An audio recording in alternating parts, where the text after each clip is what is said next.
Hello नमस्कार जय Hind Vande Mataram friends. मित्रों આજના વિડીયોમાં જે છે આપણે 1 થી 30 જેટલા જે છે જીકેના એમસીક્યુ લઈને આવ્યા છીએ।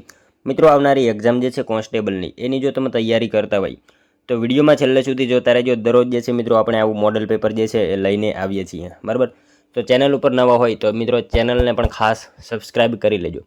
તો ચાલો શરૂ કરીએ। ક્વેશ્ચન નંબર 1, રાષ્ટ્રીય ગણિત દિવસની ઉજવણી દર વર્ષે ક્યારે કરવામાં આવે છે? રાષ્ટ્રીય ગણિત દિવસની ઉજવણી જે છે એ દર વર્ષે ક્યારે કરવામાં આવે? શું આવશે આમાં મિત્રો? રાઈટ આન્સર 22 ડિસેમ્બર, બરાબર। ઓપ્શન ડી આપણો અહીંયા રાઈટ આન્સર બનશે। ખાસ યાદ રાખજો, રાષ્ટ્રીય ગણિત દિવસ, બરાબર, એની ઉજવણી ક્યારે? તો 22 ડિસેમ્બરે જે છે એ રાષ્ટ્રીય ગણિત દિવસની ઉજવણી કરવામાં આવે છે। ભારતના મહાન ગણિત શાસ્ત્રી શ્રીનિવાસ રામાનુજનના જન્મદિવસની યાદમાં જે છે એ 22 ડિસેમ્બરે આ દિવસ ઉજવાય છે। ખાસ યાદ રાખજો। નેક્સ્ટ ક્વેશ્ચન જોઈએ ત્યારબાદનો, ભારતીય રિઝર્વ બેંકની સ્થાપના કયા વર્ષમાં થઈ હતી? ભારતીય રિઝર્વ બેંકની સ્થાપના જે છે એ કયા વર્ષમાં થઈ હતી? શું આવશે આમાં મિત્રો? 1935માં, બરાબર। ઓપ્શન ડી આપણો અહીંયા રાઈટ આન્સર બનશે। ખાસ યાદ રાખજો, ભારતીય રિઝર્વ બેંકની સ્થાપના ક્યારે? તો 1935માં જે છે એ ભારતીય રિઝર્વ બેંકની સ્થાપના થઈ હતી। આરબીઆઈની સ્થાપના, બરાબર, 1 એપ્રિલ 1935ના રોજ ભારતીય રિઝર્વ બેંક અધિનિયમ 1934 મુજબ થઈ હતી। તેનું રાષ્ટ્રીયકરણ 1949માં કરવામાં આવ્યું હતું। એ બાબત પણ આપણને સાથે સાથે ખ્યાલ હોવી જોઈએ। ત્યારબાદનો ક્વેશ્ચન જોઈએ, નીચેનામાંથી કયા કવિ બનારસ હિન્દુ યુનિવર્સિટીના ઉપકુલપતિ તરીકે રહ્યા હતા? નીચેનામાંથી જે છે કયા કવિ બનારસ હિન્દુ યુનિવર્સિટીના ઉપકુલપતિ પદે રહ્યા હતા? કોણ આવશે મિત્રો આમાં રાઈટ આન્સર? આનંદ શંકર ધ્રુવ, બરાબર। ઓપ્શન એ આપણો અહીંયા રાઈટ આન્સર બનશે। ખાસ યાદ રાખજો, નીચેનામાંથી કયા કવિ બનારસ હિન્દુ યુનિવર્સિટીના ઉપકુલપતિ પદે રહ્યા હતા? તો આનંદ શંકર ધ્રુવ જે છે એ કવિ મિત્રો બનારસ હિન્દુ યુનિવર્સિટીના ઉપકુલપતિ પદે જે છે એ રહ્યા હતા। ખાસ યાદ રાખજો। નેક્સ્ટ ક્વેશ્ચન જોઈએ ત્યારબાદનો, નીલગિરી પર્વતમાળાને મહારાષ્ટ્ર અને કર્ણાટકમાં કયા નામથી ઓળખવામાં આવે છે? નીલગિરી પર્વતમાળા જે છે એને મિત્રો મહારાષ્ટ્ર અને કર્ણાટક રાજ્યમાં જે છે એ કયા નામથી ઓળખવામાં આવે છે? તો એને મિત્રો સહ્યાદ્રી આવશે, બરાબર। ખાસ યાદ રાખજો, નીલગિરી પર્વતમાળા જે છે એને મહારાષ્ટ્ર અને કર્ણાટકમાં કયા નામથી? તો સહ્યાદ્રી પર્વતમાળા એવા નામથી ઓળખવામાં આવે છે। પશ્ચિમ ઘાટની આ હારમાળા જૈવ વિવિધતા માટે જાણીતી છે। ખાસ યાદ રાખજો, મહારાષ્ટ્ર અને કર્ણાટકમાં સહ્યાદ્રીના નામથી ઓળખાય છે। ત્યારબાદનો ક્વેશ્ચન જોઈએ, રાજસ્થાનમાંથી મળી આવતા આરસ પહાણ અને ક્વાર્ટઝાઇટ કયા પ્રકારના ખડકના ઉદાહરણ છે? રાજસ્થાનમાંથી મળી આવતા આરસ પહાણ અને ક્વાર્ટઝાઇટ જે છે એ કયા પ્રકારના ખડકોના ઉદાહરણ છે? રૂપાંતરિત આવશે, બરાબર। ઓપ્શન સી આપણો અહીંયા રાઈટ આન્સર બનશે। રાજસ્થાનમાંથી મળી આવતા આરસ પહાણ જે છે અને ક્વાર્ટઝાઇટ એ કયા પ્રકારના? તો રૂપાંતરિત જે છે એ પ્રકારના ખડકોના ઉદાહરણ છે। ખાસ યાદ રાખજો। મિત્રો તમને વિડીયો ગમતો હોય તો એક લાઇક કરજો। અમે તમારી પાસે માત્ર એક લાઇકની આશા રાખીએ છીએ, તો એક લાઇક તમે જરૂર કરી દેજો। ત્યારબાદનો ક્વેશ્ચન જોઈએ, રવિશંકર રાવળને કલાગુરુ તરીકે સંબોધન કોણે કર્યું હતું? રવિશંકર રાવળને જે છે એ કલાગુરુ તરીકે કોણે સંબોધ્યા હતા? કોણ આવશે? કાકા સાહેબ કાલેલકરે, બરાબર। ઓપ્શન એ આપણો અહીંયા રાઈટ આન્સર બનશે। રવિશંકર રાવળને જે છે કલાગુરુ તરીકે કોણે? તો કાકા સાહેબ કાલેલકર જે છે એમને સંબોધ્યા હતા। ખાસ યાદ રાખજો। નેક્સ્ટ ક્વેશ્ચન જોઈએ ત્યારબાદનો, લોકસભામાં રાજ્યોને કયા આધારે બેઠકો વહેંચવામાં આવે છે? લોકસભામાં જે છે રાજ્યોને કયા આધારે જે છે બેઠકો વહેંચવામાં આવે છે? શું આવશે? જનસંખ્યા, બરાબર। જનસંખ્યા આધારે જે છે એ લોકસભામાં રાજ્યોને જે છે એ જનસંખ્યાના આધારે બેઠકો વહેંચવામાં આવે છે। ખાસ યાદ રાખજો, બંધારણ મુજબ વસ્તીના આધારે બેઠકોની ફાળવણી થાય છે। ખાસ યાદ રાખજો। ત્યારબાદનો ક્વેશ્ચન જોઈએ 8મો, રાજ્યપાલ એ સોનાના પિંજરામાં નિવાસ કરતા પંખી છે। આ વાક્ય કોણે કહ્યું હતું? રાજ્યપાલ જે છે એ સોનાના પિંજરામાં નિવાસ કરતા પંખી છે। આ વાક્ય જે છે નીચેનામાંથી કોણે કહ્યું હતું? શું આવશે આમાં મિત્રો? સરોજિની નાયડુ, બરાબર। ઓપ્શન બી આપણો અહીંયા રાઈટ આન્સર બનશે। ખાસ યાદ રાખજો, રાજ્યપાલ જે છે એ સોનાના પિંજરામાં નિવાસ કરતા પંખી છે। આ વાક્ય કોણ? તો સરોજિની નાયડુનું આ વાક્ય હતું। ખાસ યાદ રાખજો મિત્રો, સરોજિની નાયડુ ભારતના પ્રથમ મહિલા રાજ્યપાલ ઉત્તર પ્રદેશ, બરાબર, એના હતા। એ પણ ખ્યાલ હોવો જોઈએ આપણને સાથે સાથે। સરોજિની નાયડુ જે છે એ ભારતના પ્રથમ મહિલા રાજ્યપાલ તરીકે હતા ઉત્તર પ્રદેશના। તેમને મિત્રો ભારતની બુલબુલ તરીકે પણ ઓળખવામાં આવે છે। એ બાબત પણ ખ્યાલ હોવી જોઈએ સાથે સાથે।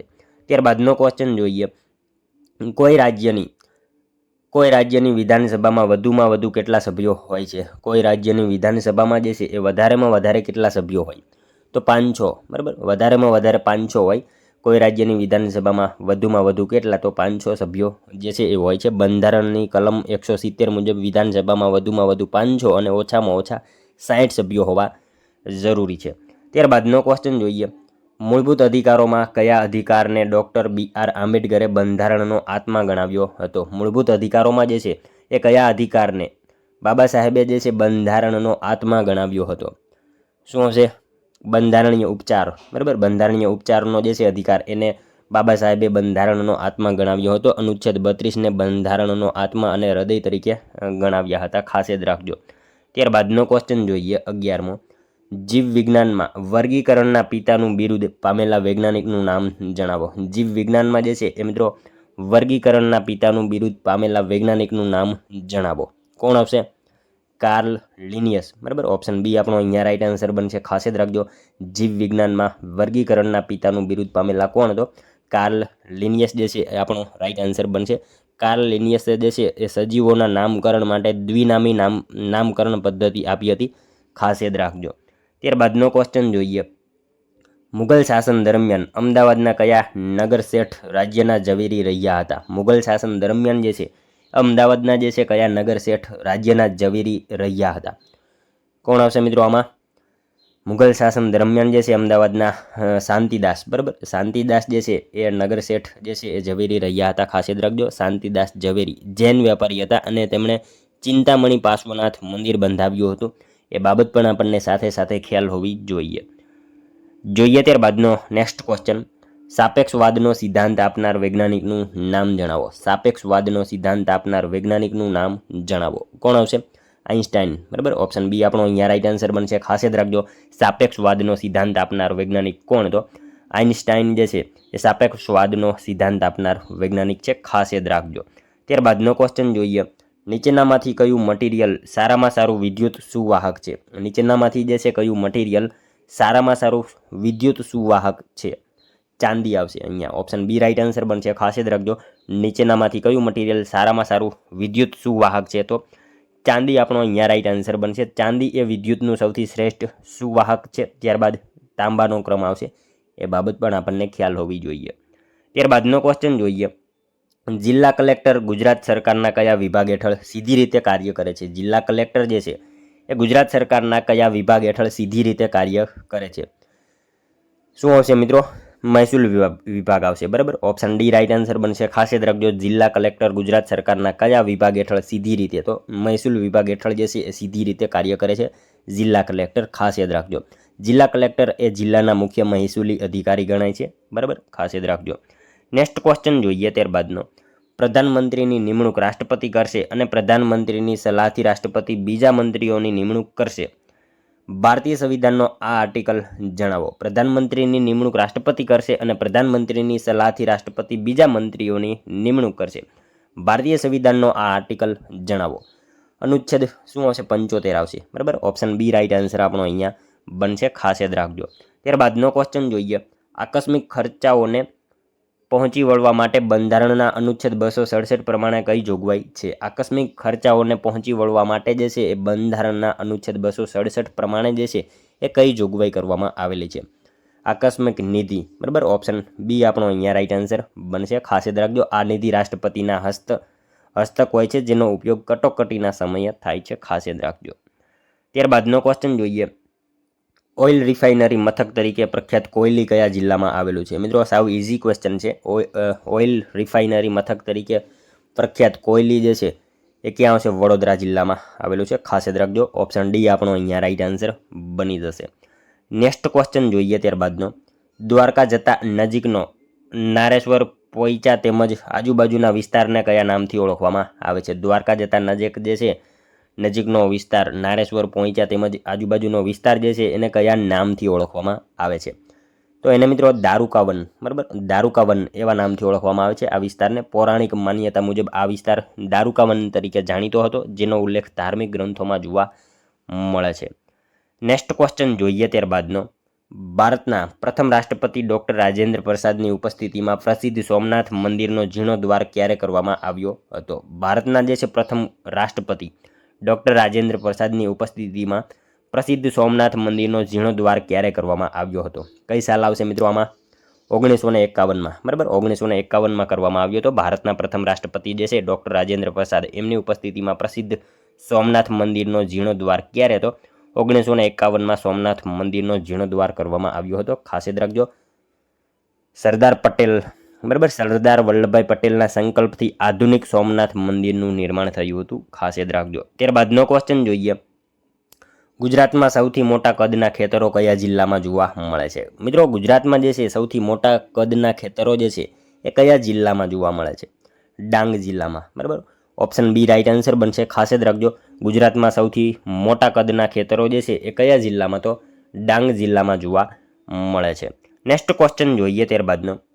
કોઈપણ રાજ્યના રાજ્યપાલ બનવા માટેની લઘુત્તમ ઉંમર મર્યાદા કેટલી છે? કોઈપણ રાજ્યના જે છે રાજ્યપાલ બનવા માટે લઘુત્તમ ઉંમર મર્યાદા જે છે એ કેટલી છે? 35, બરાબર, 35 વર્ષની હોય છે. કોઈપણ રાજ્યના રાજ્યપાલ બનવા માટે લઘુત્તમ ઉંમર 35 વર્ષ હોય છે, બરાબર. ભારતના રાષ્ટ્રપતિ અને ઉપરાષ્ટ્રપતિ પદ માટે પણ લઘુત્તમ ઉંમર 35 જ હોય છે, જ્યારે લોકસભા માટે 25 વર્ષ અને રાજ્યસભા માટે 30 વર્ષ હોય છે. એ બાબત પણ આપણને સાથે સાથે ખ્યાલ હોવી જોઈએ. ત્યારબાદનો ક્વેશ્ચન જોઈએ. નાણાં બિલ કઈ જગ્યાએ રજૂ કરવામાં આવે છે? નાણાં બિલ જે છે એ મિત્રો કઈ જગ્યાએ રજૂ કરવામાં આવે? માત્ર લોકસભામાં, બરાબર. નાણાં બિલ જે છે ને એ માત્ર લોકસભામાં રજૂ કરવામાં આવે છે. બંધારણની જે છે કલમ 110 મુજબ નાણાં બિલ જે છે માત્ર લોકસભામાં જ રજૂ થઈ શકે છે. રાજ્યસભા તેને માત્ર 14 દિવસ સુધી રોકી શકે છે. એ પણ ખ્યાલ હોવો જોઈએ. ત્યારબાદનો ક્વેશ્ચન જોઈએ. એક જ વ્યક્તિ એક કરતાં વધુ રાજ્યમાં રાજ્યપાલ તરીકે રહી શકે તેવી જોગવાઈ બંધારણના કયા સુધારા દ્વારા કરવામાં આવી હતી? એક વ્યક્તિ જે છે એક કરતાં વધારે રાજ્યમાં રાજ્યપાલ તરીકે ફરજ આપી શકે, આ જોગવાઈ જે છે બંધારણના કયા સુધારા દ્વારા કરવામાં આવી? શું આવશે મિત્રો આમાં? 7મો સુધારો, બરાબર. 7મો જે છે બંધારણીય સુધારો, એના દ્વારા આ જોગવાઈ કરવામાં આવી હતી કે એક વ્યક્તિ જે છે એક કરતાં વધારે રાજ્યમાં રાજ્યપાલ તરીકે રહી શકશે. આ જોગવાઈ જે છે એ 7મો સુધારો જે છે 1956માં, બરાબર, 1956ના વર્ષમાં જે છે 7મો બંધારણીય સુધારો, આના દ્વારા જે છે આ વ્યવસ્થા કરવામાં આવી હતી. ખાસ યાદ રાખજો. ત્યારબાદનો ક્વેશ્ચન જોઈએ. આમુખ એ ભારતના સાર્વભૌમ લોકશાહી પ્રજાસત્તાકનું જન્મ અક્ષર છે. આ વિધાન કોનું છે? આમુખ જે છે એ ભારતના સાર્વભૌમ લોકશાહી પ્રજાસત્તાકનું જન્મ અક્ષર છે. આ વિધાન જે છે નીચેનામાંથી કોનું છે? મિત્રો, આ વિધાન જે છે ને કનૈયાલાલ માણેકલાલ મુનશી, બરાબર, એમનું છે. કનૈયાલાલ માણેકલાલ મુનશી એમનું આ વિધાન છે. ખાસ યાદ રાખજો. નેક્સ્ટ ક્વેશ્ચન જોઈએ ત્યારબાદનો. આરોપીને થયેલી સજાની મોફૂકી, માફી કે ઘટાડો કરવાનો અધિકાર નીચેનામાંથી કોને છે? આરોપીને થયેલી સજાની મોફૂકી, માફી અથવા તો ઘટાડો કરવાનો અધિકાર જે છે એ નીચેનામાંથી કોને હોય?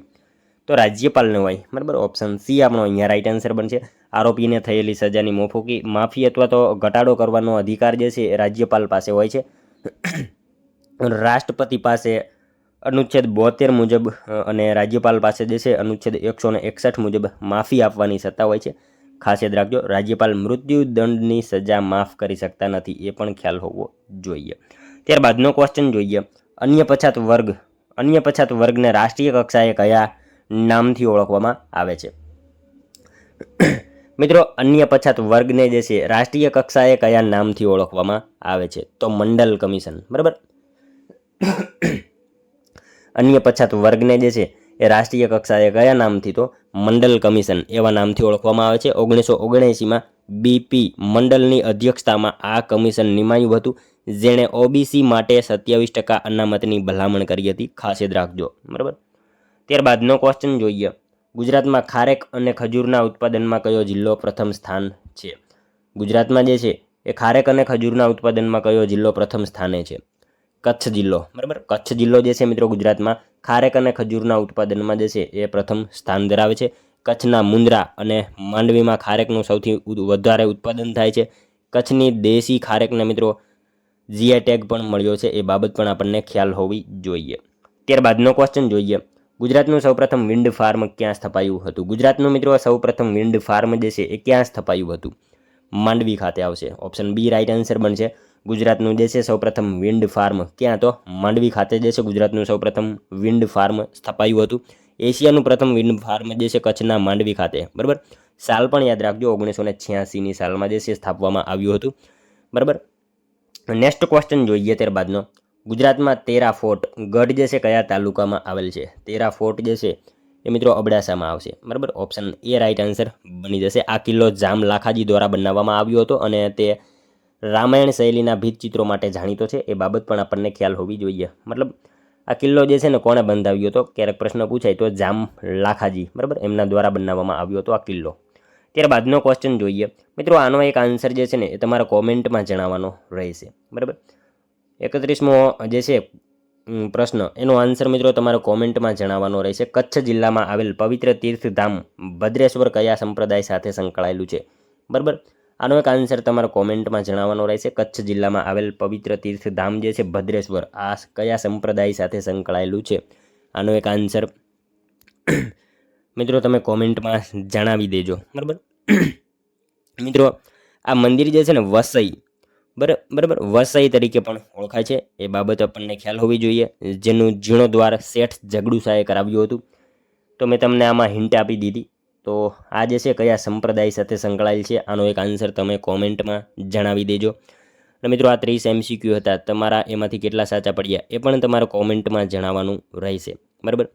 તો મિત્રો આ હતો વિડીયો. જો તમને વિડીયો પસંદ આવ્યો હોય તો એક લાઇક કરજો, તમારા મિત્રો જોડે આ વિડીયોને શેર કરજો, જેથી એમને પણ આ વિડીયો ઉપયોગી બને. અને મિત્રો આપણી ચેનલ ઉપર જો તમે નવા હોય તો ચેનલને મિત્રો ખાસ સબસ્ક્રાઇબ કરી લેજો. દરરોજ આપણી ચેનલ ઉપર આવા મોડેલ પેપર તમને જોવા મળશે, બરાબર. તો મિત્રો મળશું હવે આપણે કાલે બીજા વિડીયોમાં. ત્યાં સુધી જય હિન્દ, વંદે માતરમ.